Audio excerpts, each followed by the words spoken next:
आदर्श शिक्षा निकेतन high school class 8। आज हम पढ़ेंगे ज्योग्राफी का थर्ड लेसन। ये आधा हो गया था, खनिज और शक्ति और संसाधन। ठीक है, इसमें मैंने आपको बता दिया था धात्विक और अधात्विक पदार्थ क्या होते हैं, खनन क्या होता है। आज हम पढ़ेंगे कि इनका संसाधन क्यों आवश्यक है, कि इनको जरूरी क्यों है, क्योंकि इनको बनने में काफ़ी समय लग जाता है, इसलिए इनको खनिजों का संरक्षण बहुत आवश्यक है। जैसे एग्जाम्पल के लिए कोयला जो होता है, कोयला क्या होता है कि जीवाश्मी ईंधन होता है, जिसको नीचे दबा रहता है, विद्युत तापीय ऊर्जा कहते हैं जिसको। तो ये क्या होता है, विशाल लाखों वर्ष तक एक दलदल और पृथ्वी की परतों से दबे रहते हैं, जिससे क्या होता है गर्मी प्राप्त होती है और उससे ये जो कोयला बनता है, यानी कि जो पत्थर होते हैं वो ब्लैक उसका रूप धारण कर लेते हैं। उसके बाद आता है जैसे ईंधन। तो ईंधन का प्रयोग किसके लिए किया जाता है? ईंधन का प्रयोग ऊष्मा प्राप्त करने के लिए करा जाता है, और पौधे और जानवरों के अवशेष में लाखों वर्ष अधिक धरती के अंदर दबे रहते हैं। ताप और दाब के कारण क्या होता है, जीवाश्मी जो ईंधनों में परिवर्तित हो जाते हैं। ठीक है, इसको जीवाश्मी ईंधन कहते हैं। उसके बाद आता है पेट्रोलियम।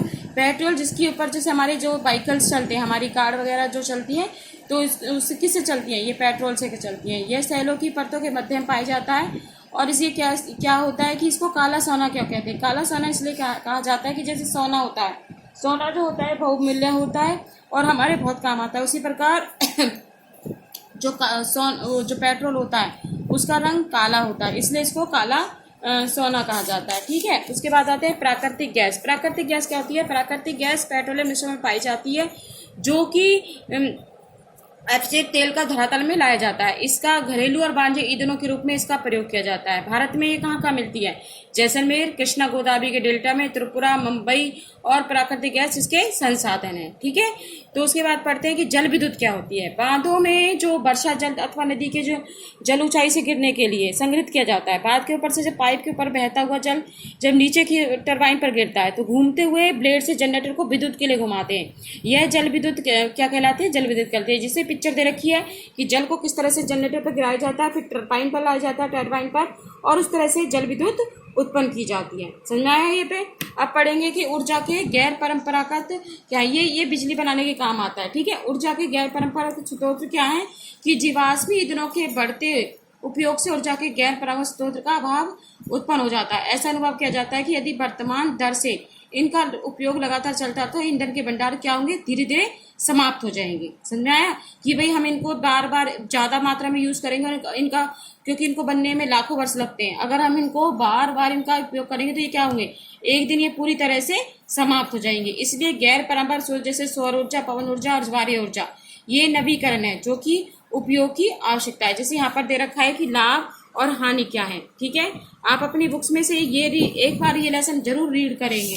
उसके बाद आता है कि सौर ऊर्जा क्या होती है। सूर्य की ऊष्मा और प्रकाश ऊर्जा द्वारा प्रतिदिन अनुभव की जाती है। सूर्य से प्राप्त जो सौर ऊर्जा यानी कि जो गर्मी होती है उसकी, वो सेलों से विद्युत उत्पन्न के लिए प्रयोग में की जाती है, जो कि इनमें से कई सेलों में पैनों के तावल और प्रकाश के लिए शक्ति से जोड़ा जाता है और सौर ऊर्जा को प्राप्त किया जाता है। जैसे ये सौर ऊर्जा है, आपने देखा होगा वर्तमान काल में इसका काफी मात्रा में प्रयोग किया जा रहा है। अब बढ़ेंगे पवन ऊर्जा। पवन ऊर्जा का एक अवसर स्रोत होता है जो पवन चक्कियों का उपयोग में पीसने के लिए, जल निकालने के लिए किया जाता है। पवन चक्कियों में तीव्र गति से चलती हवाएं पवन चक्की को घुमाती है और विद्युत उत्पादन के लिए जनरेटर से जुड़ी होती है, और उन पवन चक्कियों से क्या होता है? तटीय क्षेत्र घटित लगातार हवाएं चलती रहती हैं। उसके बाद पढ़ेंगे परमाणु ऊर्जा। परमाणु ऊर्जा प्राकृतिक रूप से रेडियोएक्टिव पदार्थ जैसे यूरेनियम, थोरियम के रूप में प्राप्त की जाती है, और जो कि विखंडनों से गुजरती है। परमाणु ऊर्जा के सबसे बड़े उत्पादक संयुक्त राज्य अमेरिका में है, भारत में राजस्थान में, और झारखंड के यूरेनियम में है। ठीक है, यूरेनियम में परमाणु ऊर्जा के केंद्र तमिलनाडु में, महाराष्ट्र में और कर्नाटक में है। भूतापीय ऊर्जा, ताप ऊर्जा जो पृथ्वी से प्राप्त की जाती है, भूतापीय ऊर्जा की जाती है। ताप ऊर्जा जो कि किससे प्राप्त की जाती है? पृथ्वी से की जाती है। पृथ्वी के अंदर गहराई बढ़ने के कारण क्या होता है? तापमान में लगातार वृद्धि हो जाती है। जब गर्मी पड़ जाती है तो कभी कभी यह तापमान भू सतह पर गर्म जल के झरनों के रूप में प्रकट हो जाती है। ताप ऊर्जा शक्ति उत्पन्न करने से प्रयुक्त की जाती थी, और वर्षा से गर्म जल के स्रोत से भूतापीय ऊर्जा खाना बनाने, ऊष्मा प्राप्त करने के लिए प्रयोग की जाती है।